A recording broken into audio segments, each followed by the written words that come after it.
So for the fourth question is, what is Crescent's model in SLA? Actually, I've mentioned before that Crescent's model is monitoring model. So Stephen Crescent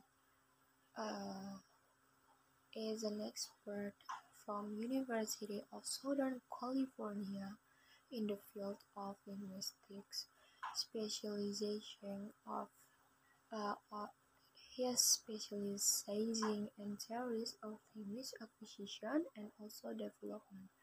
Much of his recent research has involved the study of non-English bilingual language acquisition, but since 1980 he has published well over more than 100 books and articles and has been invited to deliver over 300 lectures at universities throughout the United States and Canada.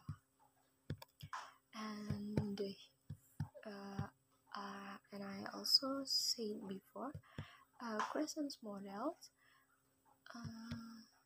has 5 hypotheses. Theory of second language acquisition.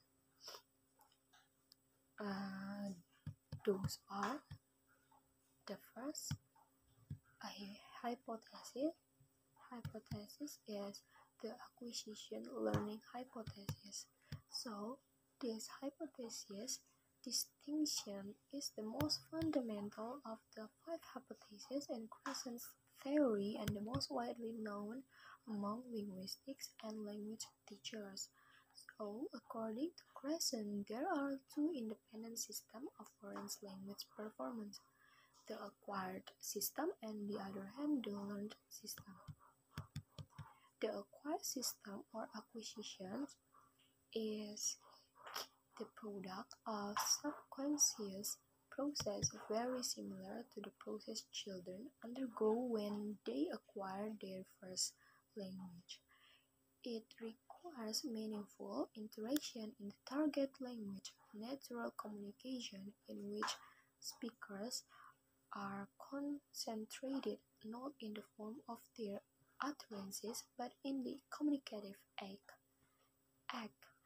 And the learned system or learning is the product of formal instruction and it comprises a conscious process which results in conscious knowledge about the language, for example, knowledge of grammar rules.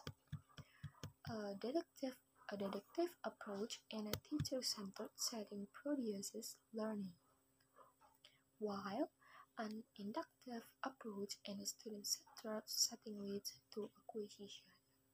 And also, based on Crescent learning is less important than acquisition.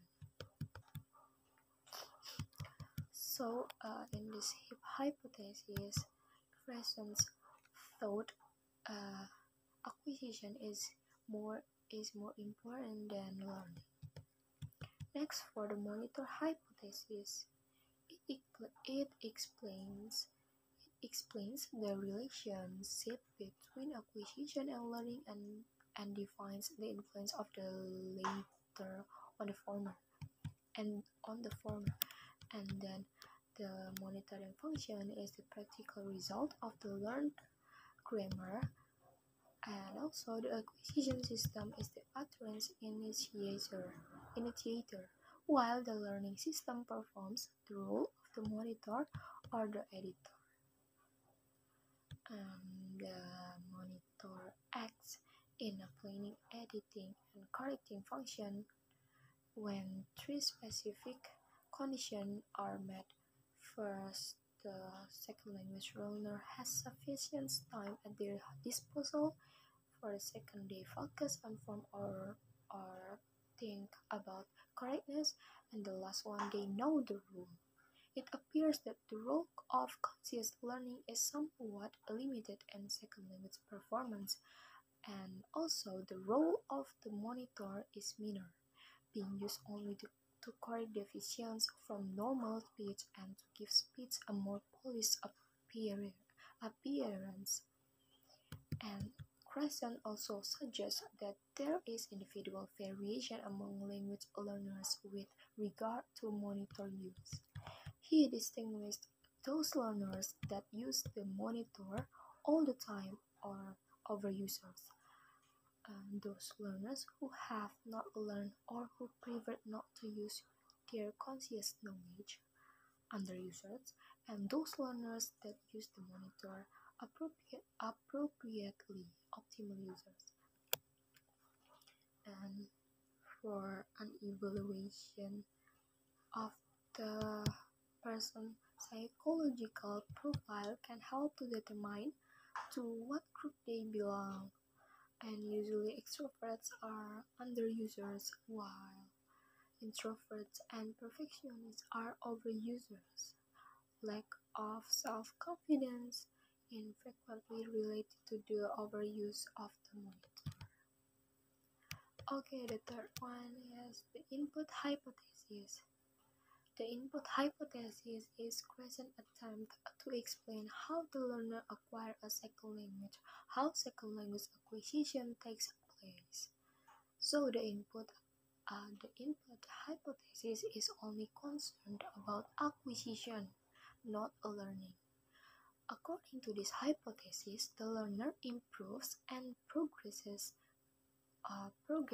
along the natural order when he or she receives second language input that is one step beyond his or her current stage of linguistic competence.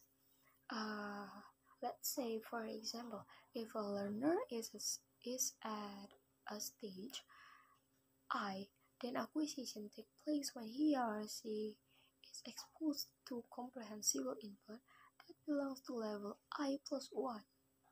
Since not all the learners can be at the same level of linguistic competence at the same time, Crescent suggests that natural communicative input is the key of designing a syllabus, ensuring in this way that each learner will receive some I plus 1 input that is appropriate for his or her current stage of linguistic competence. Next is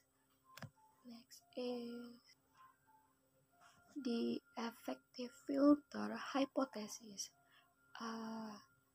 It hypothesis embodies Crescent's view that a number of affective variables play a facilitative but non-causal role in second language acquisition. These variables include motivation, self-confidence, anxiety, and personality traits.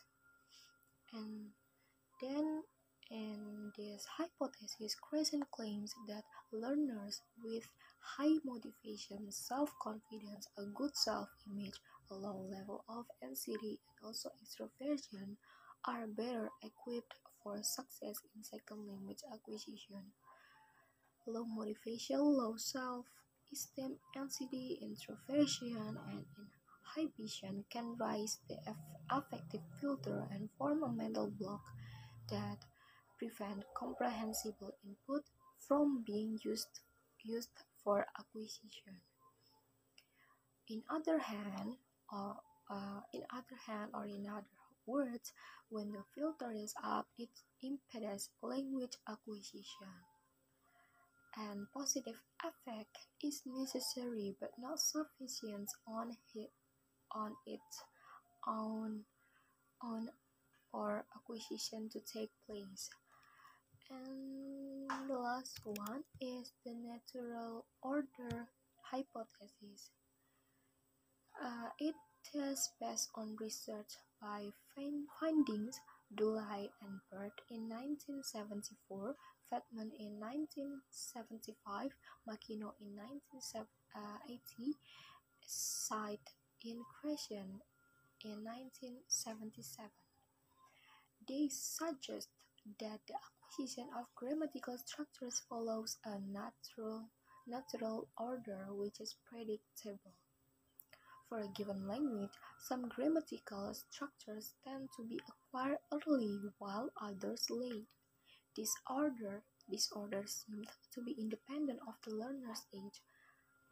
for L1 background, condition or exposure, and although the agreement between individual acquires what not always 100% in the studies, there were statistically significant similarities that reinforce the existence of a natural order of language acquisition. However, Crescent points out that the implication of the natural order hypothesis is not that a language program syllabus should be based on the order found in the studies. In fact, he rejects grammatical sequencing when the goal is language acquisition.